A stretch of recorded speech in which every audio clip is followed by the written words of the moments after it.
then I guess we can be starting. Yes. Very good. So good afternoon, everybody. It's a big pleasure to have this little time with you this afternoon. Just for the record, we got to know each other 2 hours ago, and we are very excited to be here with you and to discuss with you something that makes a lot of sense these days. We are going to be talking about entrepreneurial and corporate mindset. And just coming to the, to the theme of this South Summit in its 15th edition, it has to do with convergence. And when we were discovering each other and discussing and finding our common ground, we found out something very interesting. So you may think Denise is the entrepreneur here, which of course she is, yeah. But she's also been trained and work and develop in the corporate world. In my case, coming from academia, I'm not a traditional academia professional because I come from the corporate world, and I also launched my business several years ago.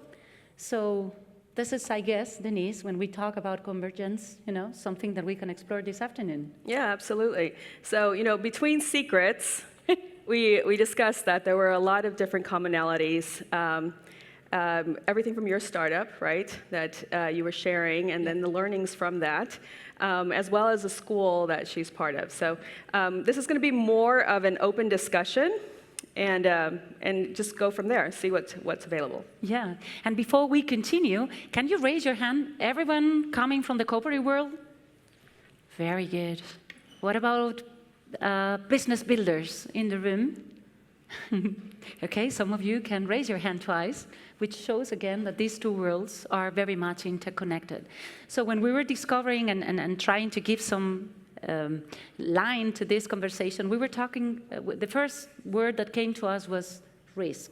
Yes. We were talking about risk. What happens when one thinks on a corporate mindset, you tend to think in someone that wants to make sure that the future is going to be clear, that the path is going to be there, and you try to control, to predict. This is what one could think when you talk about corporate mindset. As per contrary, when we think on an entrepreneurial mindset, what it comes to you here, Denise? Well, I think typically, given the combination of individuals that are in this room, when we think of entrepreneurship, we think of innovation, right? We think about solving a problem, about building something new, or maybe it's just replicating a service that we know is much needed in a certain field, but giving it a different alternative perspective or go-to-market, approach. So I think the biggest difference when it comes to risk, and your question regarding corporate and entrepreneur mindsets, is that in corporate, we tend to typically look at things that can be measured, right? Whether that is the ROI, the costs associated, the application, and it's very rigid. In entrepreneurship, not always, depending on the application of what we're doing, we're looking at bigger thoughts. We're thinking about how do we reinvent the wheel, or if we're not reinventing the wheel, how are we approaching it given our target market or the audience that we're building towards.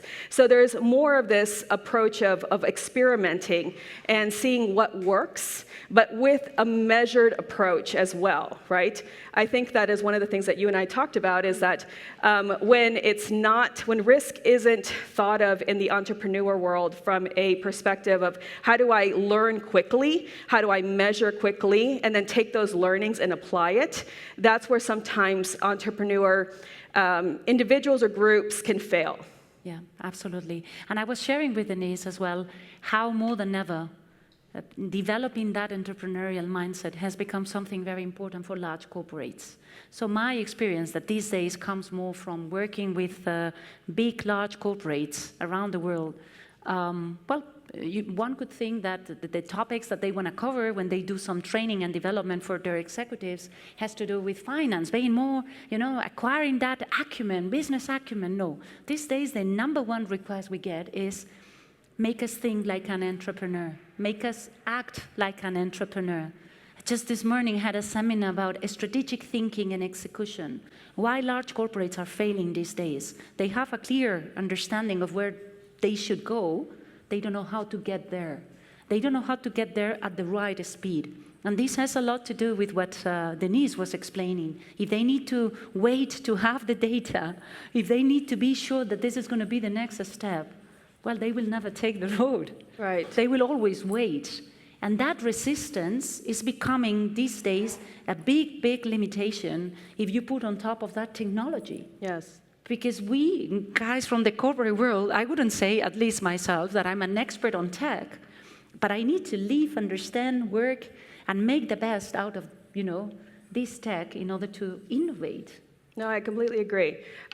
Being a managing director at the London Fund, but also a private investor myself, and being part of different accelerator programs, including Warner Brothers, and also being part of other Fortune 500 companies and their innovation labs, some of the things that are brought up are to your point, right, is that sometimes in the corporate mindset, we don't think of, there's still a transition happening, right? Where sometimes we don't want to be the leaders that are leaning into the learnings, right? And so we're very much in the mindset, so what I see sometimes as a trend is that if it's worked yesterday, it will work tomorrow. And that is not always the case, right? That's why I think entrepreneurship in that mindset is that you're having to explore other options and other technologies that are coming quickly. Right now we have AI, we have blockchain, we have quantum coming very quickly. And all of those are integrating, so quickly. One of the things that is said constantly is that I'm a parent. Who here is a parent? Do we have any parents here? Yes. So one of the things that we say constantly is that a lot of the careers that our children are currently preparing for do not currently exist, right? So if we let that sit with us a little bit and think about how quickly technology is growing, but also from an entrepreneur and corporate mindset, that means that the applications that a lot of the corporates currently have are going to have to morph. Right? Think of Netflix, for example. They started off as a competitor to Blockbuster, right? Where they wanted to mail you your DVDs instead of having storefronts. And then they had to morph into streaming. And that's because they were constantly pursuing that learner mindset, which is, let me evaluate what the current market wants, and then also innovate based on the feedback that I'm seeing the market give me back, right? I think also another consideration is that flexibility in your learning, right? If you see something that is contradictory to your hypothesis in your business, whether you're corporate or entrepreneur, this is a new mindset that all of us must have. That flexibility to pivot to the market conditions and to what the actual consumer wants. And that it doesn't matter if you're corporate or you're entrepreneur, that is a mindset that is very much needed, regardless. Yeah, and that leads to a concept that is becoming a trending topic, which is the concept of ambidextrous organizations. So again, and we are in this world of convergence. Today, you don't talk about specific rules and skill sets for entrepreneurs and a different one for people working in the corporate world. We talk about a set of skills and competences that require both abilities. So some of us will be more oriented towards, I feel better in a control zone where I know how to execute and I'm good at doing that. Some others will say, well, I feel more comfortable in this part of the space or the spectrum where I need to be very creative. I need to find a new solution. I'm not scared of failing and just trying to find a new way. Both require to be 100% focused on what our clients need, no matter what company, what industry, what sector, what vertical, how big or small you are. Unless you understand that, nothing else is important here. So I was giving this conference in the World Knowledge Forum in Seoul recently, talking about empathy. And people were asking, okay, what a finance professor can say about empathy? Well, you can teach finance, being empathetic, or you can teach finance and everybody hates you, right? So this applies very much in here. So I would bring these two concepts and ask you, Denise, about your experience on those. So one is the ambidextrous ability, so the ability to be able to work and to operate with both sides of our brain. And the second one is the concept of empathy. And that is not exclusive in the startup world. Every company out there is trying to solve a problem, okay, that their customers have. So. Right. Well, I'm going to speak from an investor perspective. Okay. So from an investor perspective, I think it's important to look at what investors want, right? So investors, depending on the ethos they have, and when you're approaching them, it could be, yes, they care about your approach, from an empathetic perspective, as you're saying, or from being able to evaluate both sides. But at the end of the day, money speaks, right? So they want to know your revenue strategy.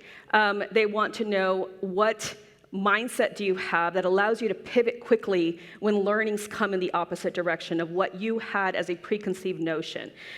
When you are pitching to an investor, there's been times where I have seen investors that are completely Ivy Leaguers, right? They were previous CTOs, CIOs, CEOs of large corporations, and they have the most amazing team put together. And those companies fail. Why? Sometimes they fail because they're not willing to learn, right? And then you have the same situation on the opposite side. You have companies that have very inadequate talent, but they are willing to learn. They're looking at the conditions of the market, and they're scrappy. They're doing a lot with very little. They're looking at the data. They're creating small experiments in the market that allow them to evaluate whether their offering is a practical offering, and if it has, to your point, if it has all the elements associated with being able to eventually succeed in the approach that they're taking. Mm-hmm. And you remind me something that is very interesting, which is when we think on developing empathy, we don't think that we don't compete. Yes. You can be very competitive, still, defending that space where you understand what the client needs or what your investors require, in the different moments. Or hopefully both. Yes. And if you can combine both, then you will succeed. Yes. Right? Mm-hmm. Very true. I think one of the other points to this is I can't overemphasize that mindset of learning, right? Mm-hmm. Yeah. When you are looking at any market, there was other sessions that we were part of where they're focused on a certain market, which is Latin America or Europe or Asia or Africa, right?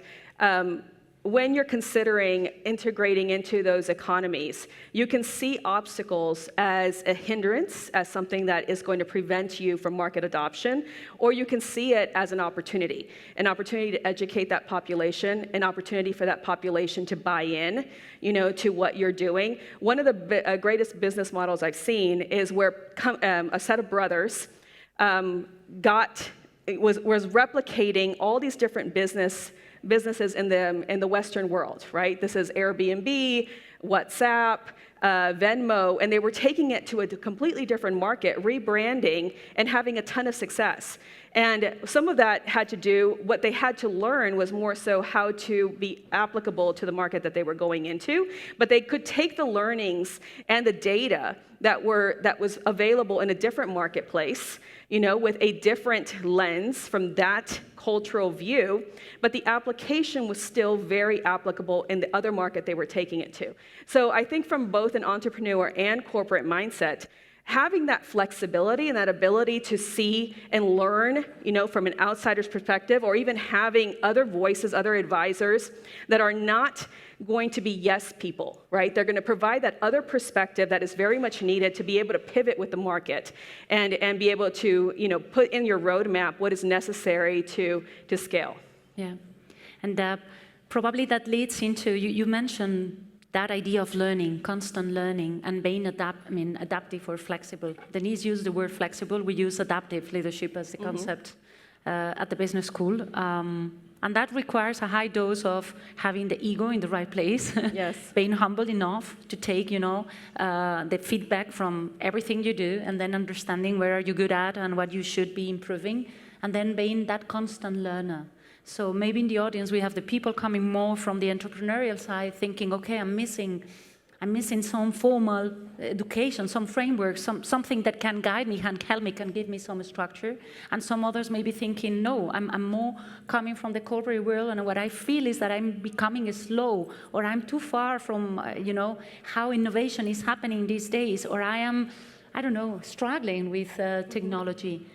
I think we have a big challenge because the speed of, and the pace of change is that fast that we all constantly have to be just getting there and exposing ourselves.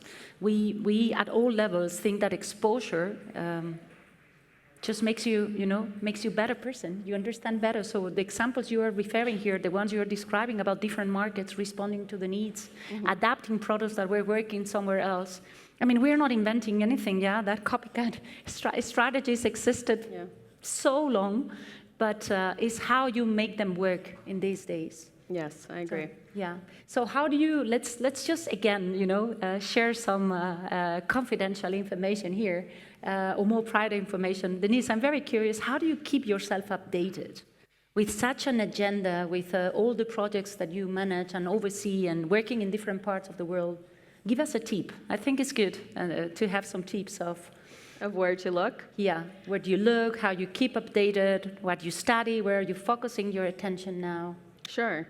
So, I mean, for me, it's more so, I like fintech, right? I like technology, and I'm in the government conversation. So I see the latest policies that are being passed, the laws that are being passed. I mean, we're in an era where we're in the process of digitizing everything, right? And it's not if it's going to happen, it is happening. The laws have been passed on a global scale for this to happen. So anything that is part of that wave is very significant.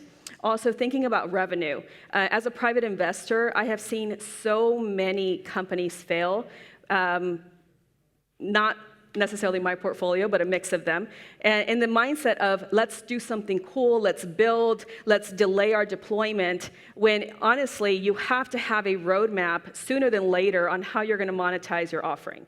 That is absolutely essential. If you do not monetize your offering, you're a philanthropist. You're not a business person, right? So that's something to keep in mind as well. And then going back to your question, I think just focusing on where you're at, right? What are you interested in? What is your passion? What is your lane? And then looking at the target market that you're looking to deploy your offering in, or if you're in corporate, seeing what the new startups are.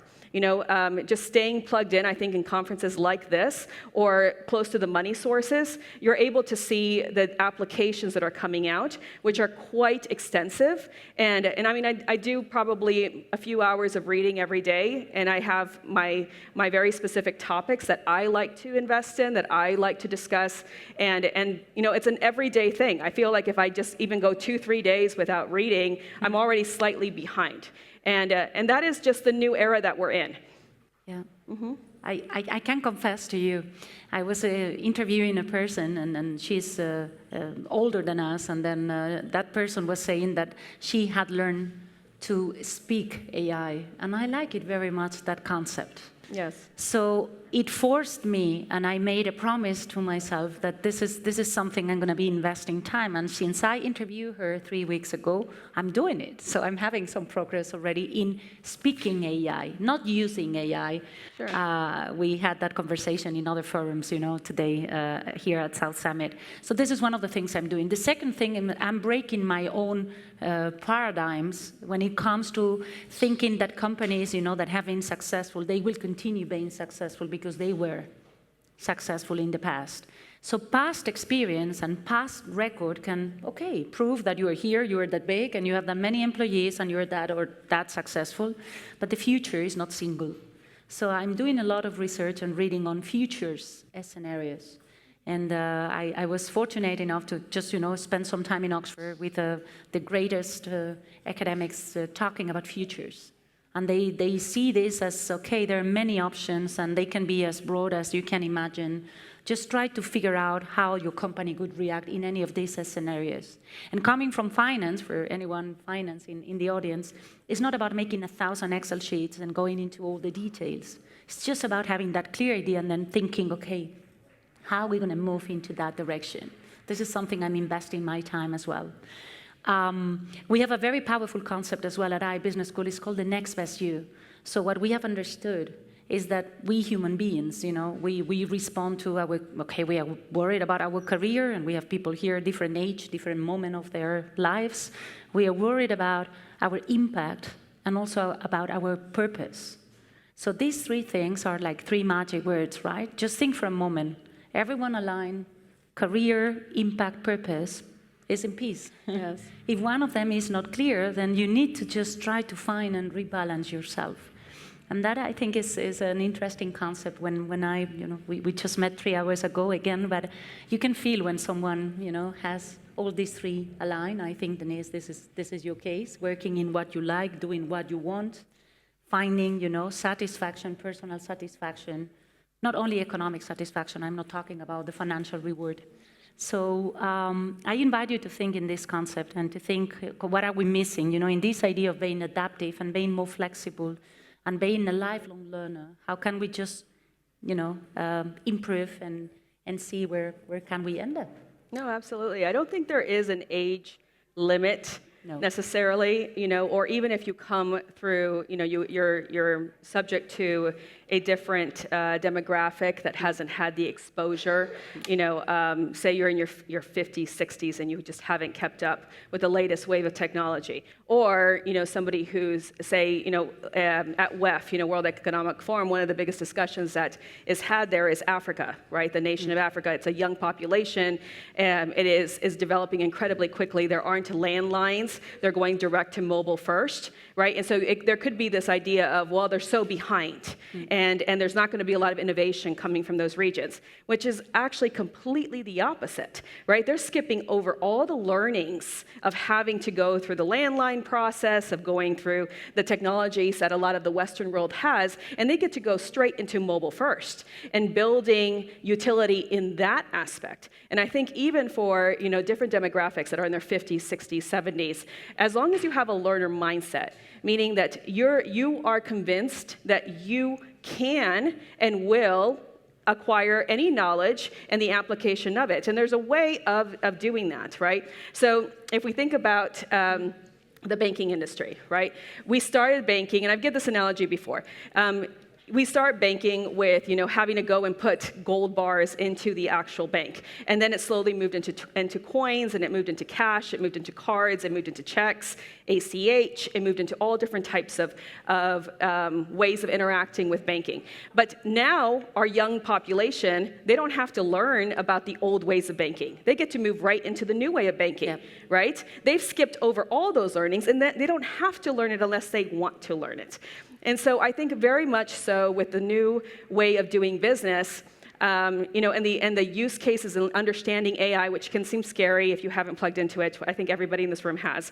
Or quantum, which is already coming fast and furious, or blockchain, and different ways that these all integrate together. You don't have to be scared of them. You just jump right into it, right? It's just a new terminology, a new way of doing business. But it's a very practical way of approaching, business in general, whether it's corporate or entrepreneur. It's just, a much-needed knowledge base.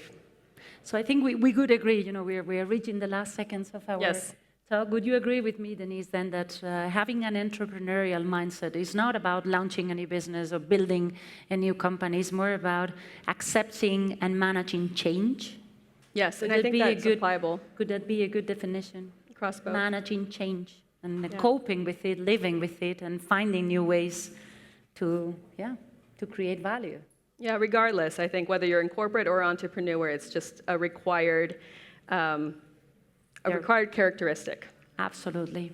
Yes. So thank you very much.